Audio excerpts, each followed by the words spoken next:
Hello friends. तो भारतीय इतिहास के क्रम में अगला टॉपिक है गुप्त साम्राज्य।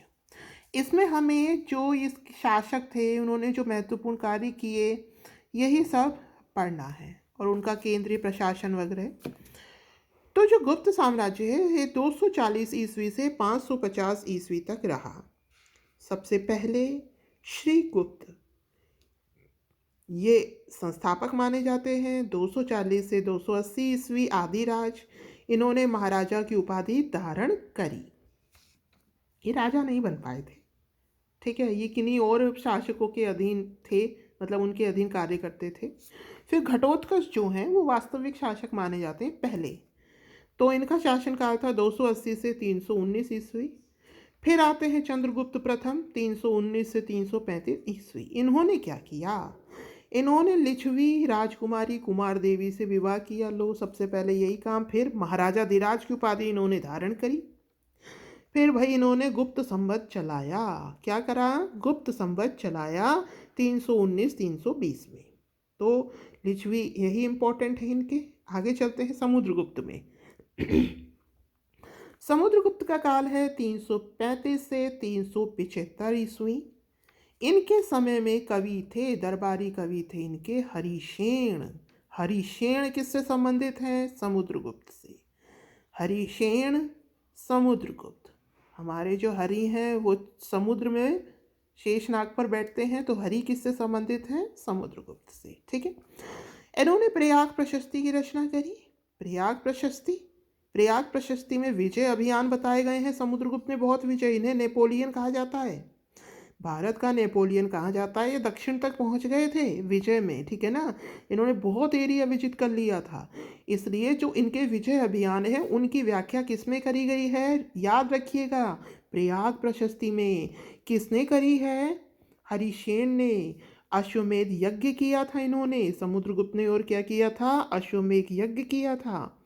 प्रयाग प्रशस्ति, ठीक है ना, उसमें इनको कविराज कहा गया है। ये वीणा भी बजाया करते थे। प्रयाग प्रशस्ति में इनको और क्या कहा गया है? कविराज भी कहा गया है। एरण अभिलेख में इनके पराक्रम व विजय का स्रोत। एरण अभिलेख, समुद्रगुप्त बहुत पराक्रमी और इन्होंने इतनी विजय करी, इनका स्रोत कहाँ है? कहाँ से पता चला? एरण अभिलेख से। इन्होंने सिक्के चलाए जिसमें ये वीणा बजाते हुए इनकी खुद की फोटो थी।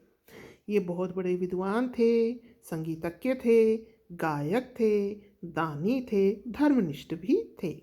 इन्हें भारत का नेपोलियन कहा जाता है। तो याद रखिएगा, ये वीणा वादक थे, सारे हुनर थे इनके अंदर।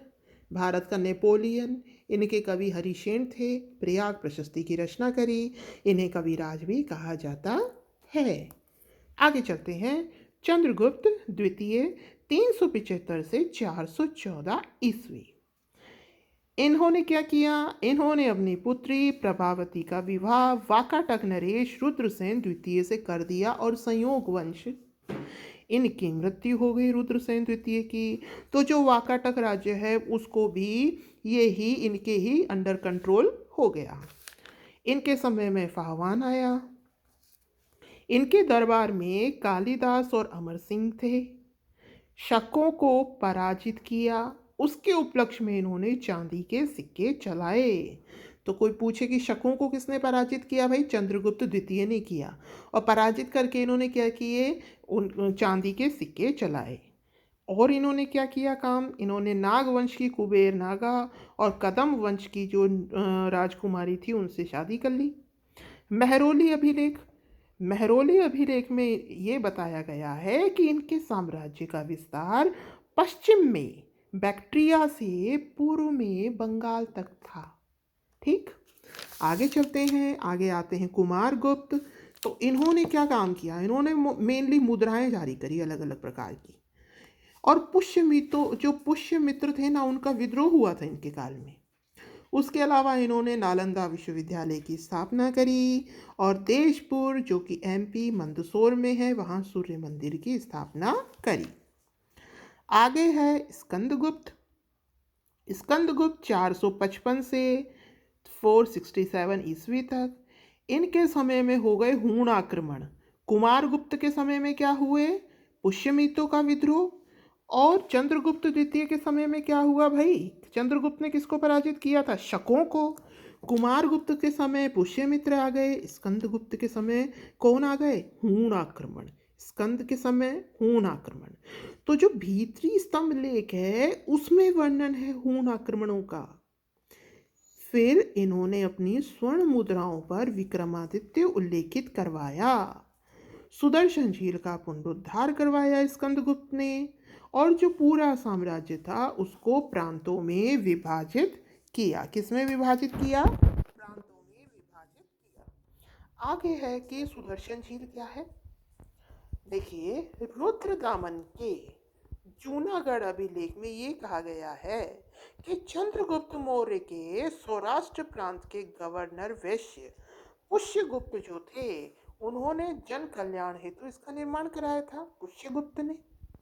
फिर रुद्रदामन ने इसकी मरम्मत करवाई। फिर स्कंदगुप्त के जूनागढ़ अभिलेख में बताया गया है कि टूटने पर पर्णदत्त के पुत्र चक्रपाणि ने पुनः निर्माण करवाया। तो यह जन कल्याण हेतु किसके द्वारा? पुष्यगुप्त द्वारा निर्मित करी गई थी।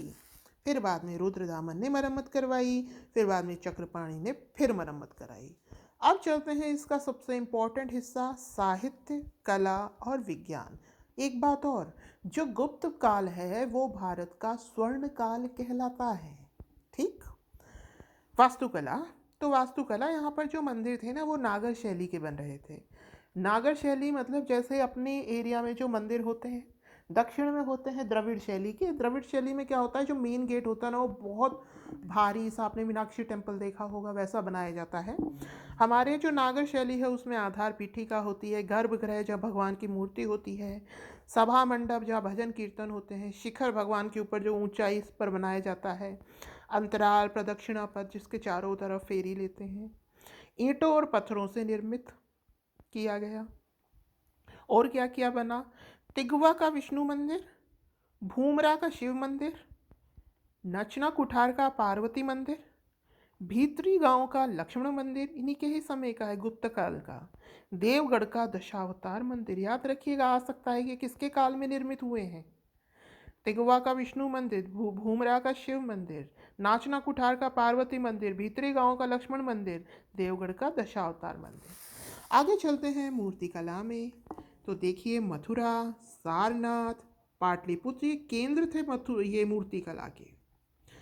उसके अलावा सुल्तानगंज में बुद्ध की मूर्ति है, मथुरा से महावीर की, देवगढ़ और मथुरा में विष्णु जी की भी मूर्ति है, एरण और उदयगिरी में वराह की मूर्ति है। उसके अलावा शिव का जो अर्धनारीश्वर रूप स्टार्ट किया मूर्तिकला में वो गुप्तों ने ही किया। ठीक है। तो सुल्तानगंज में बुद्ध की, मथुरा में महावीर की, देवगढ़ और मथुरा में विष्णु की, एरण और उदयगिरी में वराह की। और अर्धनारीश्वर रूप चित्रकला की बात करते हैं तो अजंता और ग्वालियर की जो बाघ की गुफाएं हैं ना, अजंता की गुफाएं और ग्वालियर में जो बाघ की गुफाएं हैं उनको वो इसी के समय ही बनाई गई। अब अजंता की जो गुफा नंबर 16 है ये बहुत फेमस है। ये मरणासन राजकुमारी का चित्र बना हुआ है इसके ऊपर। और गुफा नंबर 17 में चित्रशाला है, उसमें माता और शिशु का चित्र है चित्रशाला में। साहित्य की बात करते हैं तो देखिए, भाष। भाष का क्या है रचना?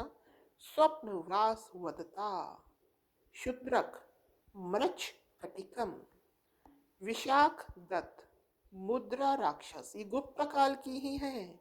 ऐसे भी आ सकता है कि निम्न में से कौन सी रचना गुप्त काल से संबंधित नहीं है, तो ये भी याद रखिएगा। भास, स्वप्न वासवदता, शूद्रक, मृच्छकटिकम, विशाख दत्त, मुद्रा राक्षस, कालिदास, अभिज्ञान शकुंतलम, विष्णु शर्मा, पंचतंत्र, वाकपतिराज, गोहड़वो, प्रवर सेन, सेतुबंध। प्रवर सेन ये तो बहुत फेमस हैं, ये दो भी जरा याद रखिएगा। वाकपतिराज गोहड़वो, वाकपतिराज गोहड़वो, प्रवर सेन, सेतुबंध। अब इन्होंने क्या किया?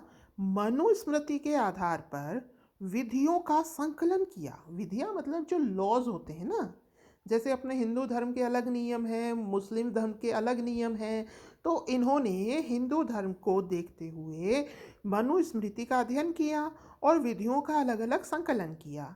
किन किन में किया? नारद में, बृहस्पति में, कात्यायन में, याज्ञवल्क्य में, 4 जगह संकलन किया। विज्ञान और प्रौद्योगिकी के क्षेत्र में देखते हैं तो आर्यभट्ट आप जानते ही हैं, इन्होंने रचना करी 10 गीतिकी सूत्र की और आर्याष्ट शतक की। भास्कर वन ने करी भाष्य की रचना। वारह मिहिर ने करी पंच सिद्धांतिका, वृहत संहिता, वृहत जातक, वर्गमूल और घनमूल। ठीक है, वारह मिहिर। वाग्भट ने अष्टांग हृदय की रचना करी। धन्वंतरी का संबंध शल्य चिकित्सा से था ही। कणाद ऋषि, इन्होंने वैशेषिक दर्शन, अणु सिद्धांत दिया। अब जो दिल्ली में मेहरौली का लो स्तंभ लेक है ना, जो खराब ही नहीं हुआ, इतने सालों से जंग भी नहीं लगा है, वो इन्हीं के काल का है, गुप्त काल का। उसके अलावा सुल्तानगंज में जो बुद्ध की तांबे की मूर्ति है, जो अब ठीक है ना, वो भी इन्हीं के ही काल की है। इसका मतलब क्या हुआ?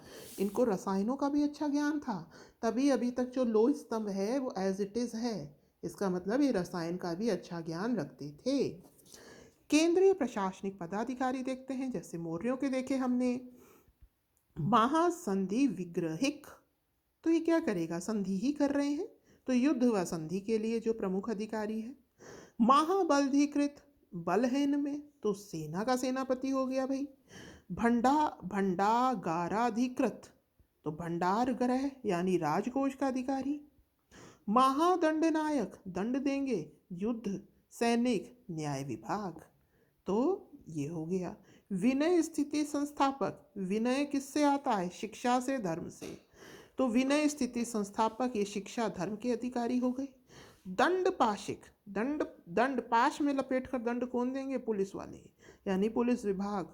महापक्ष पटलिक, देखो महादंड नायक जो महा है वो तो युद्ध, सैनिक और न्याय हो गया, और दंड पाशिक, पाश में लपेटकर दंड देंगे पुलिस वाले। महापक्ष पटलिक, लेखा विभाग, पट्टे पर मतलब पक्ष लिख रहे हैं दोनों तरफ, तो लेखा जोखा लिख रहे हैं, तो महापक्ष पटलिक लेखा विभाग, आय व्यय का लेखा जोखा रख रहे हैं। महाप्रतिहार, महाप्रतिहार राजप्रसाद का सर्वोच्च अधिकारी, महलों का। सर्वाध्यक्ष, सर्वाध्यक्ष मतलब सभी केंद्रीय विभागों का अध्यक्ष। ठीक है, जैसे अपने अलग अलग सचिव होते हैं, फिर बाद में एक मुख्य सचिव होता है, इस तरीके से सर्वाध्यक्ष सभी केंद्रीय विभागों का अध्यक्ष। फिर युक्त पुरुष, युद्ध में प्राप्त, ये युक्ति लगाएगा भाई, ये सामान मिला है हमें युद्ध से, इसको डिवाइड करना है, तो युद्ध में प्राप्त जो संपत्ति है उसका वितरण करने वाला युक्त पुरुष। खादात्यपातिका, तो खाद से ही संबंधित है, तो रसोई घर का अधिकारी। महाश्वपति, तो अश्व आ रहा है, तो अश्व सेना का प्रमुख। महामही पीलपति, ये गज सेना का प्रमुख। विनयपुर, विनयपुर कोई विनय सिखाएगा, एक विनय और देखा था, विनय स्थिति संस्थापक, ये तो स्थापना कर रहे थे, इसलिए शिक्षा और धर्म, यहाँ पर विनयपुर ये विनय सिखाएंगे, मतलब आगंतुकों को सम्राट के सम्मुख पेश करने वाला, मतलब कोई भी आए आगंतुक उसको सम्राट के समय के सामने, ठीक है ना, विनयपूर्वक प्रस्तुत करेंगे, तो ये हो गए विनयपुर। तो ये हो गया अपना गुप्त साम्राज्य और उसकी कुछ इम्पोर्टेंट बातें। तो धन्यवाद and have a nice day.